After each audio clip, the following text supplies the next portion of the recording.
بندو ساودھان، ہوشیار، جو لوگ بلا شبہ جو اللہ کے ولی ہو جاتے ہیں، وہ لوگ جن کو اللہ نے اپنا دوست بنا دیا، جن لوگوں کو اللہ کے قریب ہونے کا سرٹیفکیٹ مل گیا، اللہ کے دوست اور قریبی ہو گئے، لا خوف علیہم ولا هم يحزنون،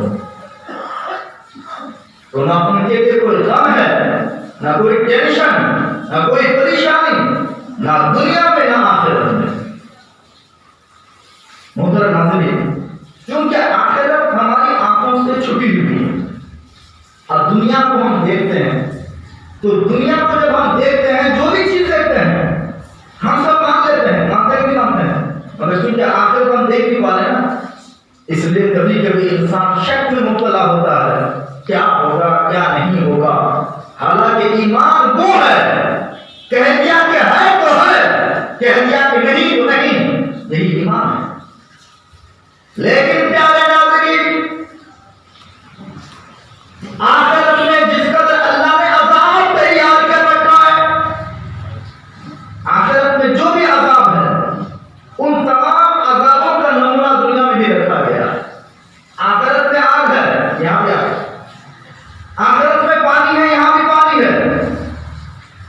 اگر آپ کو عذاب کی تکلیف سمجھنی ہے تو جو اس دنیا کی آگ کو دیکھا ہے تو اس دنیا کی آگ میں جو پریشانی ہے وہاں اس سے 70 گنا زیادہ آگ ہے، تو اب اس کو دیکھ کر کے وہ آخرت کی آگ کی پریشانی سمجھ سکتا ہے۔ تفصیل میں نہیں جاؤں گا، بتایا کہ جو بھی چیزیں آخرت میں ہیں، چاہے آرام کی چیز ہو یا تکلیف کی ہو، وہ تمام کی تمام باتیں دنیا میں بھی ہے، ایگزامپل کے طور پر، خالی تھیوری کے طور پر نہیں، ایگزامپل کے طور پر دنیا میں ہے۔ اس لیے میرا قرآن کے دوسری ایک فرماتا سمجھانے کے لیے کہ آخرت کا معاملہ صرف ایسا نہیں ہے کہ آنکھ بند کر کے ہی ماننا پڑے گا، نہیں، بلکہ ہم نے مثالیں بھی دی ہیں، ایگزامپل ہم نے تمہارے لیے رکھے ہیں کہ تم ایگزامپل کے ذریعے سے دنیا کو سامنے رکھ کر کے آخرت کو بھی سمجھ سکتے ہو۔ میرا رب فرما رہا ہے وَتِلْكَ الْأَمْثَالُ نَضْرِبُهَا لِلنَّاسِ لَعَلَّهُمْ يَتَفَكَّرُونَ۔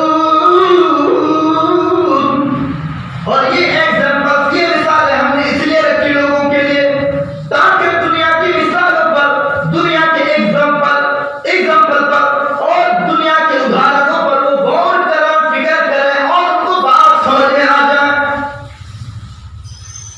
ان سے میں سمجھانا کیا چاہتا ہوں پیارے ناظرین، اللہ کے ولیوں کو خوف نہیں ہے، یہ تو تھیوری ہے، یہ دعویٰ ہے، یہ دعوی ہے، مگر پیارے ناظرین، اس دعوی کو اگر آپ کو سمجھنا ہے تو دنیا ہی دیکھ لیجیے، دنیا میں سب سے پاورفل آدمی، خاص کر کے ہمارے بھارت میں سب سے پاورفل آدمی کون ہے بھائی؟ تو آپ کہیں گے کہ پرائم منسٹر۔ تو پرائم منسٹر کا جو جتنا قریبی ہوگا اس کو بھی تو اتنا ہی پاور ہوگا، صحیح کی غلط ہے؟ کیونکہ اس کو پاور ہے، طاقت ہے، اس کے پاس حکومت ہے، ہندوستان کی تمام حکومتیں، تمام طاقتیں، تمام پاور اس کے ہینڈ میں ہے، وہ پاور والا ہے۔ اس پاور والے سے جو جتنا قریبی ہوگا اس کو اتنی ہی ہمت ہوگی نا، اور وہ جس کو جو دینا چاہے گا تو اپنے قریبی والے کو دے گا کہ آپ کو کر کے دے گا، آپ کو تو پہچانتا بھی نہیں ہے، حالانکہ آپ صبح سے لے کر کے شام تک بس پی ایم کرتے رہیے، آپ کو جانتا تک نہیں ہے، مگر اس کا قریبی ہے۔ ایک مرتبہ فون کر دیا، فون گھما دیا، بس تیرا کام بن گیا، کیونکہ وہ اس کا قریبی ہے۔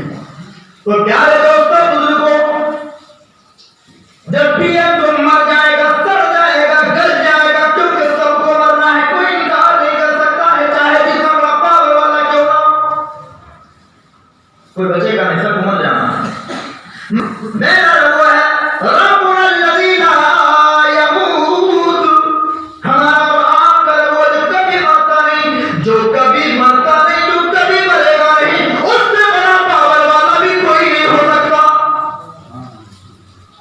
جو کبھی مرے گا نہیں، جو ہمیشہ زندہ ہے، وہ الحی القیوم۔ مرنا تو بڑی بات ہے، مرنا تو درکنار ہے، موت یہ مرنے کی طرح ہے۔ موت کیا ہے؟ یہ سونا ایک مرنے کی طرح چیز ہے، نیند کو آدھی موت کہی گئی، تو مرنا تو بڑی بات ہے، میرے اللہ کو نیند کی بھی ہوا نہیں لگ سکتی ہے۔ میرا رب فرماتا ہے اللہ لا الہ الا هو الحی القیوم لا تأخذہ سنۃ ولا نوم۔ میرا اللہ وہ ہے، وہ زندہ ہے، ہمیشہ زندہ رہنے والا ہے، اللہ تعالیٰ کو اونگ بھی نہیں آتی، چل جائے کہ نیند اس سے بڑی موت۔ اونگ سمجھتے ہیں؟ نیند آنے سے پہلے آدمی ایسے جھکتا ہے، اس کو اونگ بولتے ہیں، تو اللہ تعالیٰ کو اونگ تک نہیں آ سکتی، تو پھر وہ مرے گا کیسے؟ نہیں مرے گا۔ تو میں کہنا یہ چاہتا ہوں کہ دنیا کا اتنا پاور اگر کسی کو مل جائے کہ وہ پی ایم بن جائے، تو اس کا جو جتنا قریبی ہوتا ہے، اس کو اتنی بڑی ہمت ہوتی ہے، اس کا کام اتنی جلدی بن جاتا ہے۔ میرے رب سے بڑھ کر کوئی حاکم نہیں ہے، میرے رب سے بڑھ کر کوئی نبی نہیں ہے، میرے رب سے زیادہ پاور کسی کے پاس نہیں ہے۔ یہ پاور تو 5 سال کے لیے ہے، وہ پاور تو ہمیشہ سے ہے، کبھی ختم نہ ہوگا۔ ابھی ملت اسلامیہ، تو پھر آپ کا کیا خیال ہے؟ میں آپ سے پوچھنا چاہتا ہوں کہ اگر کسی کا یارانہ کاٹ جائے، کسی کی دوستی ہو جائے، کسی کو اگر پی ایم کی قریبی نصیب ہو جائے، تو اس قریبی کا آپ کچھ بگاڑ نہیں سکتے، تو پھر جو اللہ کا قریبی بن جائے اس کا کوئی کیسے کچھ بگاڑ سکتا ہے؟ آپ کو بات بالکل کلیئر سمجھ میں آ گئی؟ عزیزان ملت اسلام، زیادہ تر اولیاء کرام کی جب شان بیان ہوتی ہے تو زیادہ تر ہم کرامت کا بیان کرتے ہیں، کرامت سنایا کرتے ہیں۔ بے شک کرامت حق ہے، معجزہ کا انکار کفر ہے، اور مطلقاً کرامت کا انکار یہ کیا ہے؟ بعض صورتوں میں کفر ہے اور گمراہی تو ہے۔ کرامت کا انکار کرنا، ولیوں کی کرامت کا انکار کرنا گمراہی ہے، معجزہ کا انکار کرنا صریح کفر ہے، اس میں کوئی کلام نہیں ہے۔ مگر ہماری عادت بن گئی، ہماری عادتیں بنا دی گئی کہ ہم صرف کیا کرتے ہیں؟ کرامتوں کو بیان کرتے ہیں، ضرورت پر کرامت بھی بیان کیا ہے، مگر ہمیشہ پیارے ناظرین، آپ کا بچہ پڑھ کر کے پورے اسکول میں 1 نمبر پر آیا، یا پورے ڈسٹرکٹ میں 1 نمبر پر آیا، 1 نمبر پر، اب جا کر کے اس کو انعام دیا جائے گا، اس کو پرسکار دیا جائے گا، اس کو نوبل پرسکار کچھ بھی دیا جائے گا، اس کے لیے شعبہ رکھا گیا، کانفرنس رکھی گئی، انعام جیسا نمبر ویسا انعام لے کر کے آ گیا۔ پیارے ناظرین، ذرا آپ دل میں ہاتھ رکھ کر کے بولو، اور اگر دماغ کے اگر بند ہے تو اس کو کھول دیجیے، اگر ذہن آپ کا بند ہے تو کھولیے، اور ذرا جھجھوڑی اپنے آپ کو پوچھیے کہ وہ بچہ جو انعام پا رہا ہے پورے اسکول میں یا پورے ڈسٹرکٹ میں یا پورے ملک میں، پوری کنٹری میں 1 نمبر پہ آیا ہے، اس کو انعام دیا جا رہا ہے، تو وہاں دو طرح کے لوگ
مگر آپ غور نہیں کرتے، ہم غور کرتے ہیں.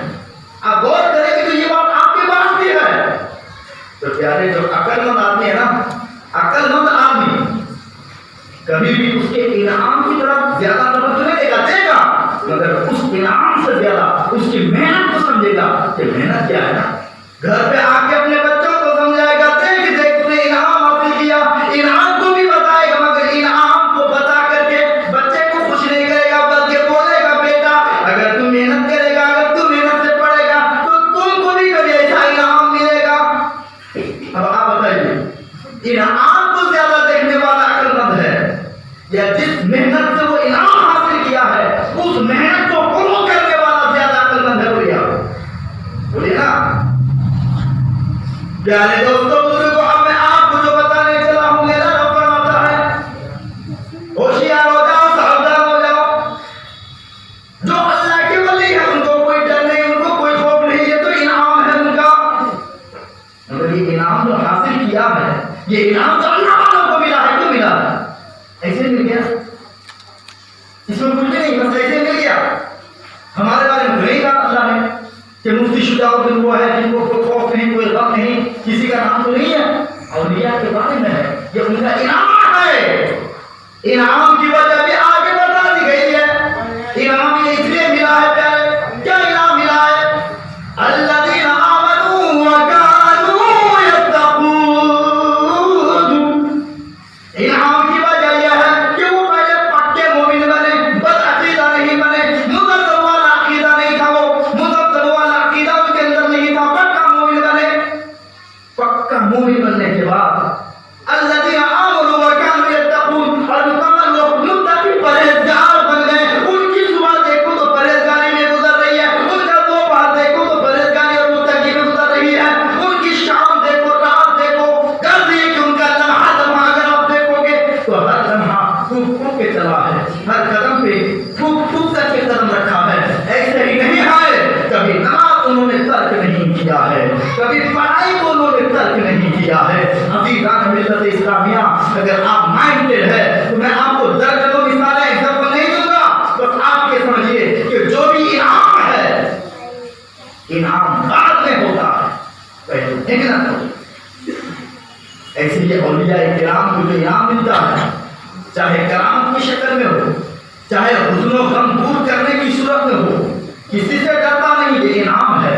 اللہ والے جو بولتے ہیں وہ ہو جاتا ہے، یہ اللہ کا انعام ہے. مگر اس انعام سے پہلے ان کی محنت دیکھو. اللہ اکبر، اللہ اکبر. حضرت سیدنا غوث اعظم رضی اللہ تعالی عنہ کے بارے میں کون نہیں جانتا؟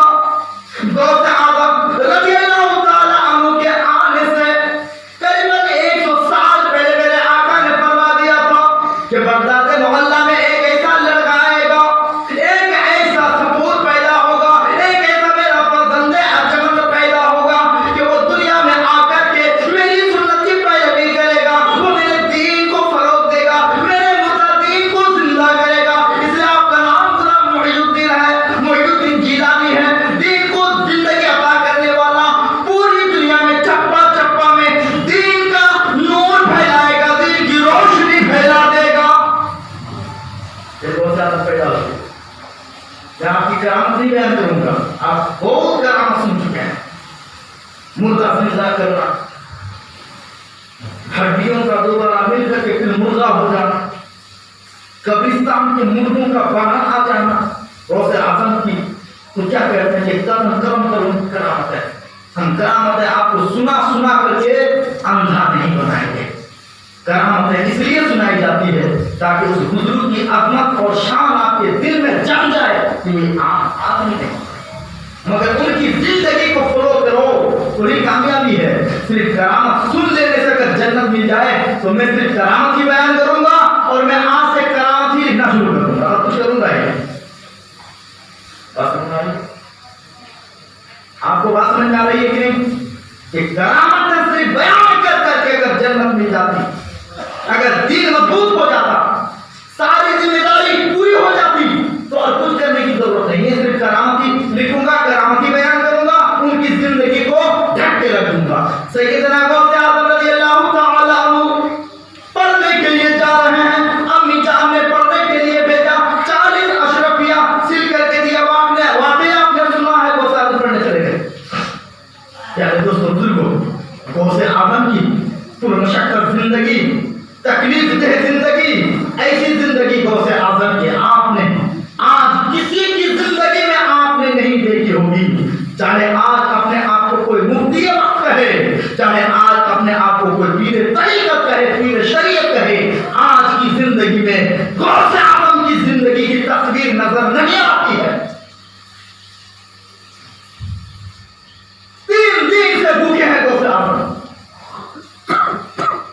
ایک باغیچے میں گئے کہ کچھ پتے ہم چن کر کے کھائیں،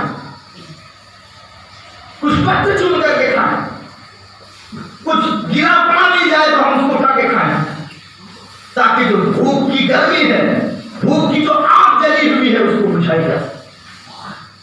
مگر غوث اعظم جب دیکھتے ہیں کہ کچھ غریب لوگ ہیں، کچھ فقیر بھی اس لیے آئے ہیں تاکہ ان کو بھی کچھ گرا پڑا مل جائے، تو غوث اعظم گری پڑی چیز کو بھی ہاتھ نہیں لگا رہے ہیں، اس خیال سے کہ شاید مجھ سے زیادہ اس کو ضرورت ہوگی۔ بھوک سے بے چین ہو گئے، کوڑا کرکٹ کے بغل میں کچھ گری پڑی چیز لوگ کھا کے پھینک دیتے ہیں نا، اس کی اہمیت آپ کو اس وقت سمجھ میں آئے گی جب آپ دانے دانے کے محتاج ہو جاؤ گے۔ شادیوں میں، عرسوں میں، جلسوں میں اور دیگر بڑے بڑے پروگرام میں جو کھانا پکتے ہیں اور جو بے دردی کے ساتھ جو پھینک دیا جاتا ہے، آپ نے دیکھا ہوگا چاول پھینکا جا رہا ہے، گوشت پھینکا جا رہا ہے، یہ ناجائز و حرام ہے۔ خدا کی بات ہمیں دانے دانے کا آپ کو جواب دینا پڑے گا۔ آپ سے پوچھا جائے گا کہ میرا بندہ وہ ہے کہ جن کو دانا میسر نہیں ہو رہا تھا، تم نے ریلوے اسٹیشن میں نہیں دیکھا، بس اسٹیشن میں نہیں دیکھا، راہ میں چلتے ہوئے راہگیروں کو نہیں دیکھا کہ دانے دانے کے لیے کار دھس گئے ہیں، آنکھیں دھس گئی ہے، نہیں کھانے کی وجہ سے دماغ کام نہیں کر رہا ہے۔ تم نے ان چلتے پھرتے اللہ پر بھروسہ کرنے والے فقیروں کو تم نے نہیں دیکھا، تم نے میرے دیے ہوئے دانوں کو کتوں کے آگے پھینک دیا۔ چل حساب سے کیا تم نے میں نے تم کو جو دانے دیے تھے کیا کتوں کے آگے پھینکنے کے لیے دیے تھے؟ کیا جواب نہیں؟ میرا رب فرماتا ہے ان بطش ربک لشدید، تمہارے رب کی پکڑ نہایت سخت ہے۔ آج اگر دو پولیس والے آ جائے نا، پیشاب سے ہو جائے گا، صرف پکڑ لے دو پولیس والے، ڈانٹ دے تو پیشاب سے ہو جائے گا۔ حالانکہ وہاں بہت سارے لوگ آپ کے ہیلپر بھی موجود ہیں، باپ موجود ہے، لیکن پیارے جب دنیا میں انسان ہی تو ہے وہ صرف ایک پوشاک پہنا ہوا ہے، یونیفارم میں ہے وہ، دو نے پکڑ لیا، پیشاب اتر گیا۔ میرے رب کے سامنے تو کسی کی نہیں چلنے والی، کوئی کچھ نہیں کر سکتا وہاں۔ ہاں جب اللہ اجازت دے گا تو میرے رب شفاعت فرمائیں گے، وہ تو ایک الگ موضوع ہے۔ مگر جب میرا رب پکڑے گا تو پیارے دانے دانے کا جواب دینا اتنا مشکل ہو جائے گا کہ ہزاروں سال میں بھی اس کا جواب نہیں دیا جا سکتا ہے۔ تو سے حضرت رضی اللہ تعالیٰ عنہ کو مل گیا، بیٹھ گئے کہ کھائیں گے۔ پیارے ناظرین غوث اعظم کونے میں بیٹھ گئے، اب وہ گری پڑی چیز جو مل گئی تھی اب بیٹھ گئے کہ اب کھائیں گے، بھوک کی جو آگ لگی ہوئی ہے اس کو بجھائیں گے، بیٹھ گئے کونے میں کھانے جا رہے ہیں۔ اس اثنا میں دیکھا ایک آدمی اور آ گیا، تازی تازی روٹی ہے، تازہ تازہ گوشت لے کر کے بیٹھ گیا، وہ کھانے کے لیے جا رہا ہے۔ بھوکا آدمی کو اگر کھانا نظر آ جائے تو اس کی بھوک اور بڑھ جاتی ہے۔ غوث اعظم کی بھوک جیسے اور بڑھ گئی، کاش وہ آدمی جو کھانا لے کر کے بیٹھا ہے اگر وہ نوالا اپنے منہ پہ نہ ڈال کے میرے منہ پہ ڈالتا تو میں اپنی بھوک کی آگ کو بجھاتا۔ مگر غوث اعظم ہے پیارے، سیدنا عبد القادر جیلانی ہے، وہ روشن ضمیر ہے، وہ محی الدین ہے، دین کو زندگی دینے والے ہیں۔ وہ پیارے حاضرین، وہ آدمی بیٹھ کر کے کھا رہا ہے، ان کو تاک رہے ہیں، غوث اعظم ان کو تاک رہے ہیں، نہ یہ کچھ بول رہے ہیں نہ وہ کچھ بول رہے ہیں۔ اچانک ان کے دل میں خیال آیا، کہا کہ آپ ادھر آ جائیے۔ جیسے بولا آپ گئے، جانے کے بعد کھانے لگے۔ اللہ اکبر، اس پوچھنے والے نے پوچھا آپ کون ہیں؟ انہوں نے پتا بتایا، پھر انہوں نے پوچھا آپ کون ہیں؟ اللہ اکبر، بات چلنے لگی، کھانے لگے۔ ابھی کچھ ہی لوگ نے کھائے تھے، وہ کھانا جو تازی روٹی تازہ گوشت کھا رہا تھا، پوچھنے لگا کہ سنو جی میں آپ کو یہ بات پوچھنا چاہتا ہوں، کیا آپ بتائیں گے؟ کہا پوچھے، میں بتاؤں گا۔ کہا کہ عبداللہ سوما